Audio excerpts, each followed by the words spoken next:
So recently, a very good friend of mine shared a story with me, and that brought me to making this video. So, for the purpose of my storytelling, I'm gonna call my friend X. So, a few months ago, my friend X met a person online, and they had a great back and forth on the internet, so they decided to meet in person. So, the person X met, gonna call her S. So, during their first meeting, X found S was this very interesting person with some of the highest IQs he probably have seen, especially in the language department. Because S can speak multiple languages. I believe he said 4 or 5, and they're like at a very good level. Like she can communicate using those languages in those in countries which they speak the language. So X was very impressed by it, and I was very impressed too because I can speak 2 languages, and I can't imagine someone who can speak 4 or 5 at a high level. X was struck by how smart S was. And another thing that struck X was that S was looking at this camera and she showed it to X. Coincidentally, X has the camera with him. So X just showed it to her. And I was like, how what are the odds? Like someone wants something and you happen to have that thing with you. Like I just can't imagine like that scenario. But anyway, that was a cool encounter, cool experience, I guess. So after they depart from their first meeting, X thought S was this cool, nice person. Um, yeah, that's pretty much it. And since X also had other stuff in his life he was working on. However, S has a different attitude compared to S. S thought X was this very interesting person and she wants to meet him again. So she decided to go about her way and text X again. And she tries to arrange a second meeting with him. And for some reason, despite all the busy schedule X had, he could not say no. There's something about S that X just could not reject. And I asked my friend X what it was. Please describe that emotion. Please describe that feeling. And X told me he could not describe them in words, which I mean makes sense. People are complicated. Emotions are hard to put in words. So, whatever. So anyway, X went on a second meeting with S, and they had an even better conversation that time. They started to talk about even like all kinds of stuff like pets, food, travel, hobbies, music, like sports, like family, stuff like just pretty much anything you can think of. It almost feels like they became they're 2 old friends who are having a reunion or something. After they departed from their second meeting, they started sharing more stuff through the internet. Like they start sharing Instagram reels to each other, like random stuff. Um, they just like never ran out of conversations to talk about stuff, that was sweet. I thought that was very sweet. I mean, they were vibing like 2 old friends, not like someone who only met another person for the second time. X told me after the second meeting he really enjoyed her presence and her compassion. And X told me there's something about S that really attracts him, I guess that's the word to use. So S was this very respectful person, and there was a story about S. She says when she meets celebrities on the street, she would not pull out her phone and stick it to their face and start filming them.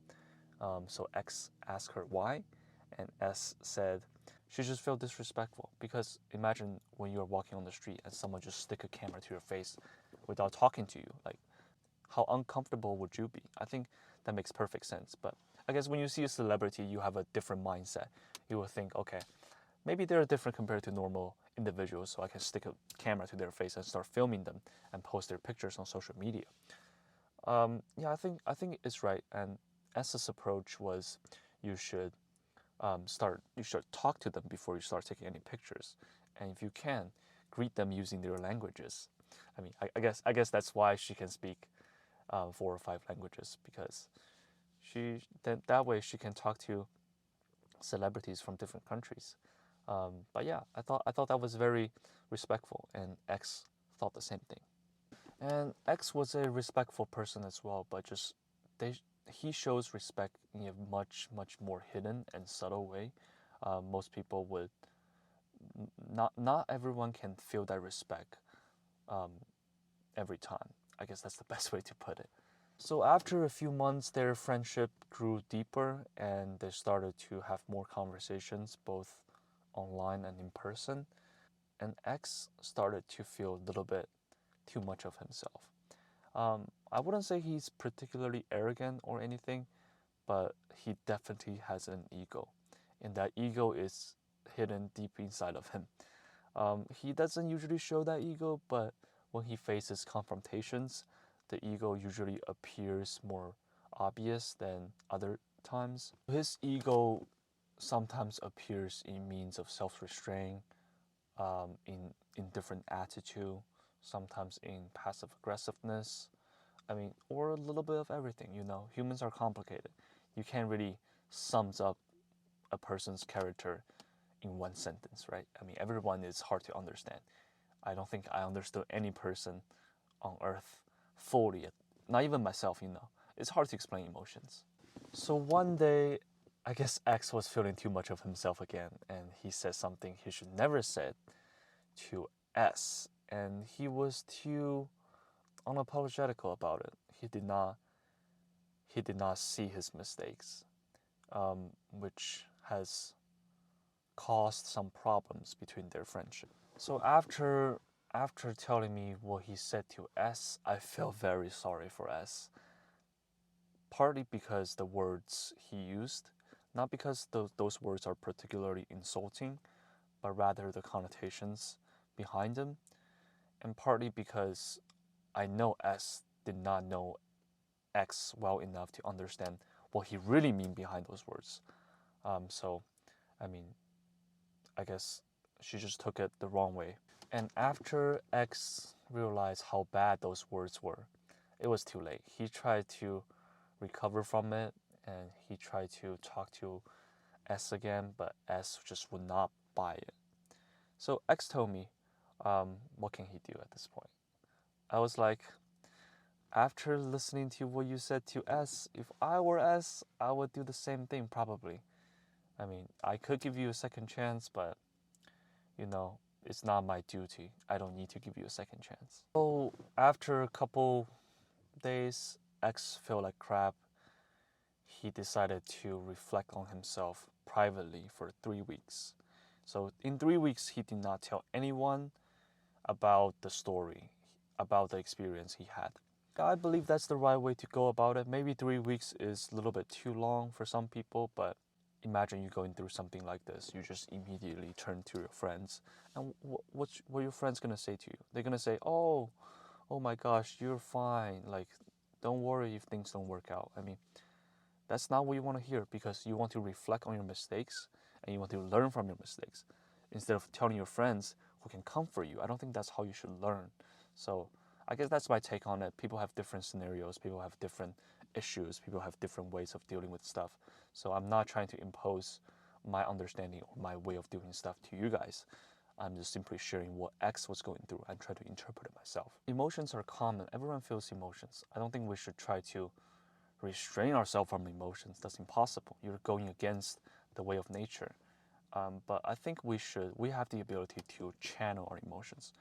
We have the ability to control what's in our mind. We can channel our thoughts into a more healthy and more productive manner, so we don't like rot inside, if you know what I'm saying. So X hasn't talked to me for about a month, and he finally called me the other day, and he said he has relieved himself from this experience. He told me he learned a lot about both himself and how he should become as a person.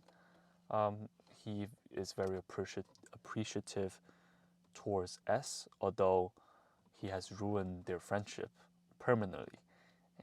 But yeah, he thought this was a great lesson, although he was unhappy with the way it ended, but it is what it is. He doesn't want to force anything to happen, and the decision S made was completely reasonable, and because X was wrong in the first time, and you know, I think I like that. I like that attitude going after your, I guess, a failure of your action.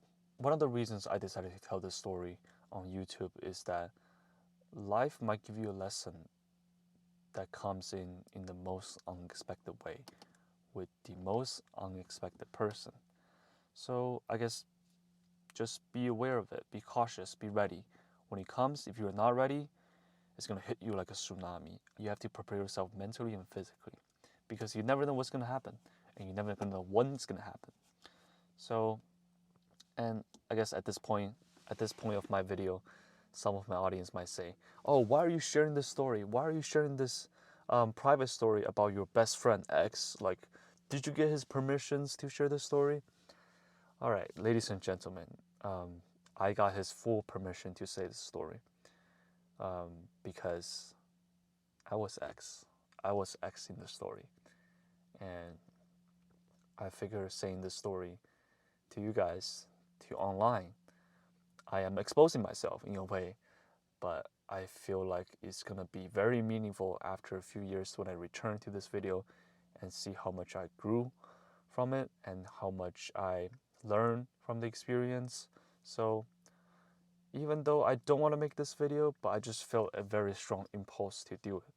Maybe I will regret it. So I guess, yeah, just learn from your mistakes, channel your thoughts, channel your emotions. Don't let your failures beat you down. But at the same time, don't be like me. You need to be sincere. You need to apologize when it's time to apologize. You need to be humble when it's time to be humble. So don't let your emotions cloud your reasoning. And yeah, I guess that's my story. If you have stuck to the end, I appreciate you guys so much. Yeah, I kind of don't want this video to blow up. I don't think it will, but it's a little bit embarrassing to tell this story. It makes me feel much better after telling this story. So I guess it is what it is. All right. Thanks for watching. I will see you next time. Peace.